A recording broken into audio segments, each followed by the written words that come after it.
You are watching Rahinijar TV with Ilama Sayyid Abdul Basit Bukhari. بسم اللہ الرحمن الرحیم صلو علی الحبیب اللہم صلی علی سیدنا و مولانا محمد مبارک وسلم وصلی علیہ۔ آیات آپ کے سامنے میرے ساتھ مل کے پڑھیے۔ بسم اللہ الرحمن الرحیم۔ الشہر الحرام بالشہر الحرام والحرمات قصاص فمن اعتدى عليكم فاعتدوا عليه بمثل ما اعتدى عليكم واتقوا الله واعلموا ان اللہ مع المتقین وانفقوا فی سبیل اللہ ولا تلقوا بأیدیکم الی التہلکہ واحسنوا ان اللہ یحب المحسنین۔ صدق اللہ مولانا العظیم۔ ترجمہ سماعت فرمائیں۔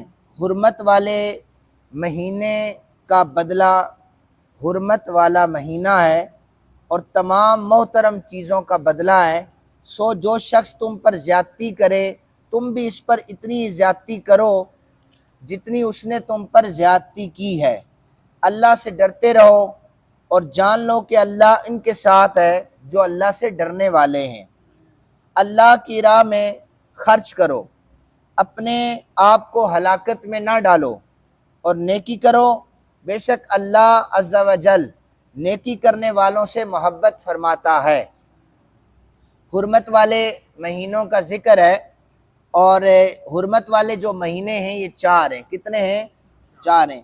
ان میں ذوالقعدہ ہے، یعنی ذیقعد بھی پڑھا جاتا ہے، ذوالقعدہ بھی اسے کہا جاتا ہے، اور ذوالحجہ یہ دوسرا مہینہ ہے، اور اسی طرح محرم شریف کا مہینہ جو ہے یہ تیسرا، اور رجب کا مہینہ جو ہے یہ حرمت والا مہینہ ہے۔ چار ہے۔ کتنے مہینے؟ چار۔ یہ حرمت والے ہیں۔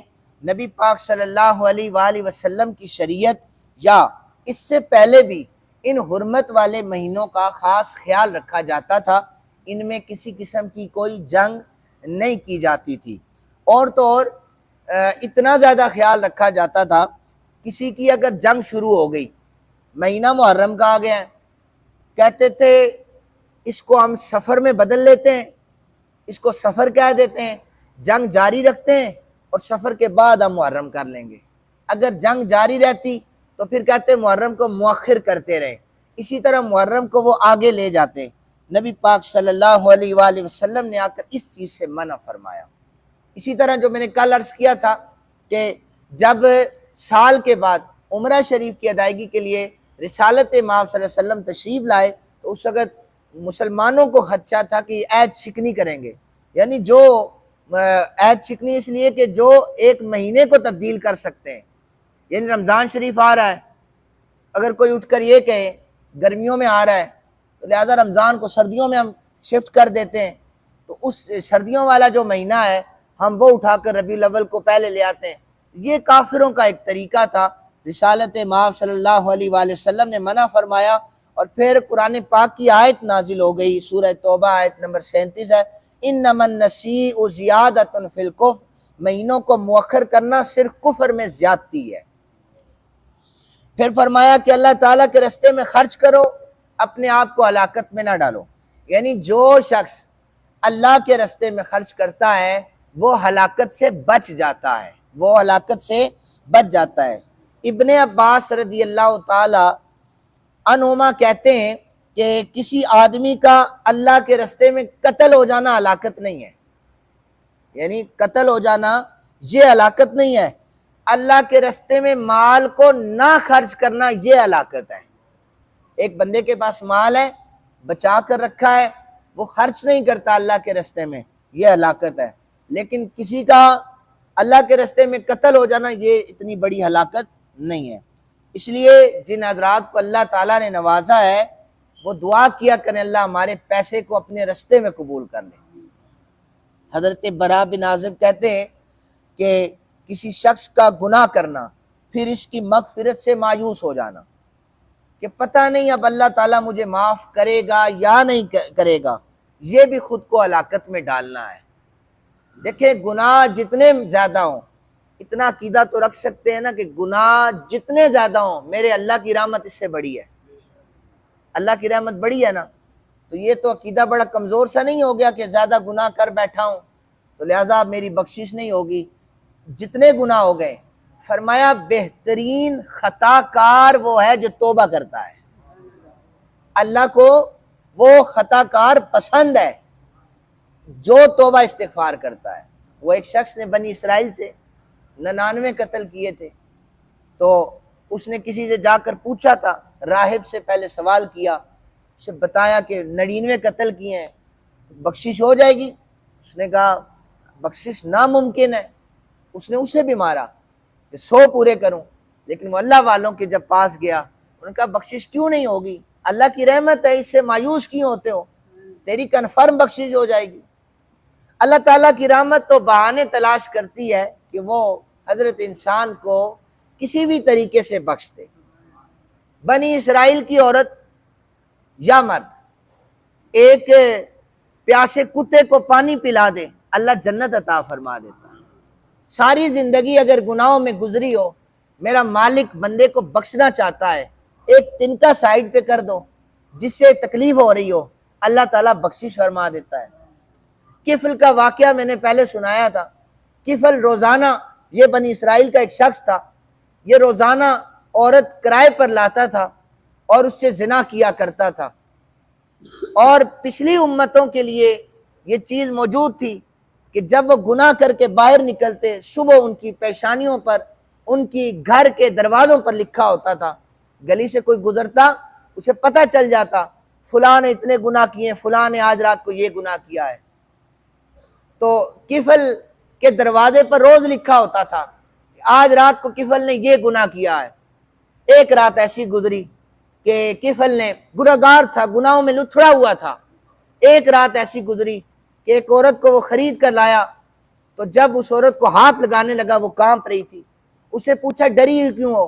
تم نے تو سودا کیا ہے میرے ساتھ، تو میں نے تمہیں خریدا ہے، پھر ڈر کس بات کا؟ کہنے لگی میں پیشہ ور ایسی نہیں ہوں، حالات نے مجبور کر دیا ہے، بچے گھر میں بھوکے ہیں، ان کے لیے کھانے کے لیے کوئی چیز نہیں ہے، میں چاہتی تھی کچھ کما لاؤں، لیکن میں جب مجبور ہو گئی اپنا جسم بیچنے کے لیے تیار ہو چکی ہوں۔ کفل ڈر گیا، پیچھے ہٹا، کہنے لگا جو پیسے تجھے دیے ہیں وہ بھی لے جا، اور اگر کچھ چاہتی ہے وہ بھی لے جا، آج چلی جا، تجھے کچھ نہیں کہا جائے گا۔ وہ عورت اپنے گھر چلی گئی، اللہ رب ذوالجلال کی رحمت جوش میں آ گئی، کفل نے میرے خوف کی وجہ سے اس عورت کو چھوڑا ہے۔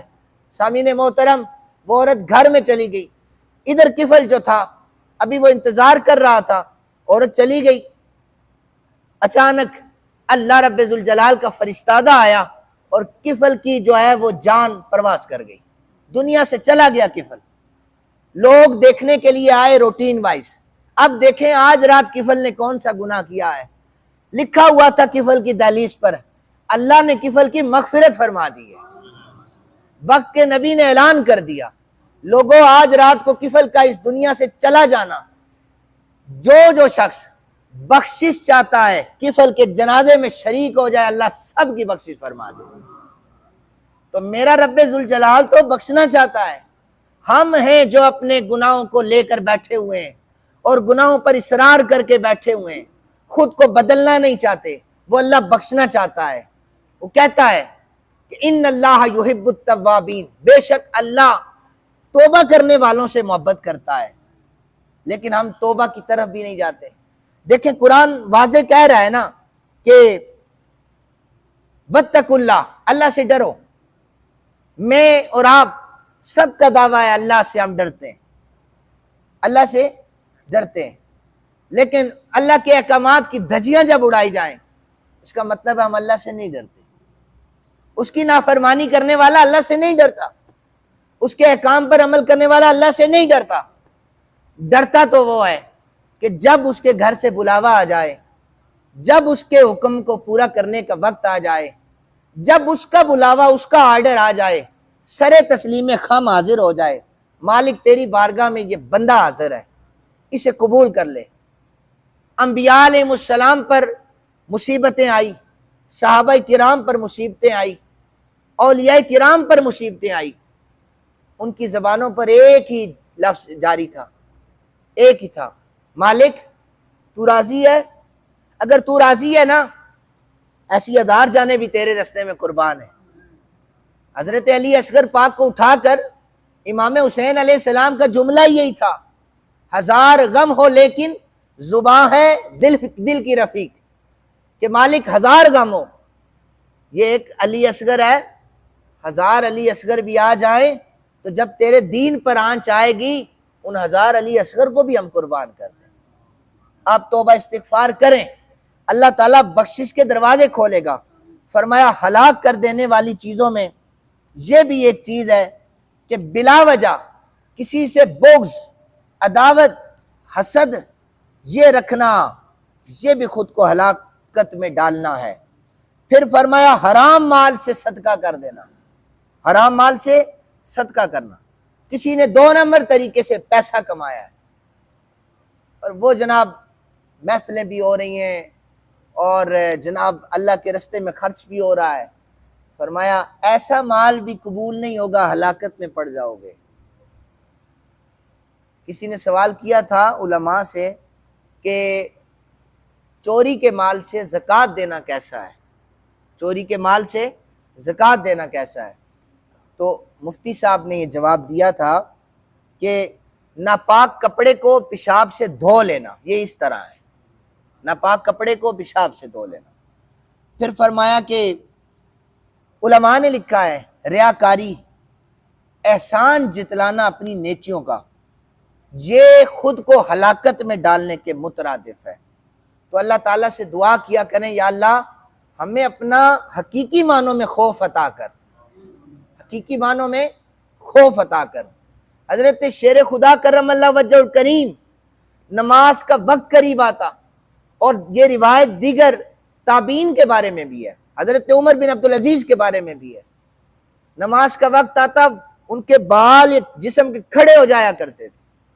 عمر بن عبدالعزیز، شیر خدا یا دیگر صحابہ، آپ اتنے خوف میں کیوں مبتلا ہیں؟ کہتے ہیں اس اللہ کی بارگاہ میں پیش ہونے کا وقت آ گیا ہے، اس اللہ کی بارگاہ میں پیش ہونے کا وقت آ گیا ہے۔ اور امام زین العابدین کعبۃ اللہ کا طواف کرتے ہوئے لبیک اللہم لبیک کی صدائیں لگاتے ہوئے چیخ کر رونا شروع ہو گئے کہ میں تو یہ کہہ رہا ہوں کہ لبیک یا اللہ میں حاضر ہوں، اس در سے اگر صدا آ گئی کہ میں نے قبول نہیں کیا تو پھر کیا ہوگا؟ خود کو ایسا بنائیں کہ اس کی رحمت پر یقین ہو کہ ہم جب اپنے اللہ کو پکاریں گے، ہم جب اپنے اللہ کی طرف چلیں گے، وہ اللہ ہماری طرف چل کے آئے گا۔ ہم جب دوڑ کر جائیں گے، حضور نے فرمایا، حدیث قدسی ہے کہ جب کوئی انسان 1 قدم اللہ کی طرف چلتا ہے اللہ 2 قدم اس کی طرف آتا ہے، 1 بالش چلتا ہے اللہ تعالیٰ اس کی طرف آتا ہے، جو چل کے جاتا ہے اللہ دوڑ کر اس کی طرف آتا ہے، یعنی اللہ کی رحمت۔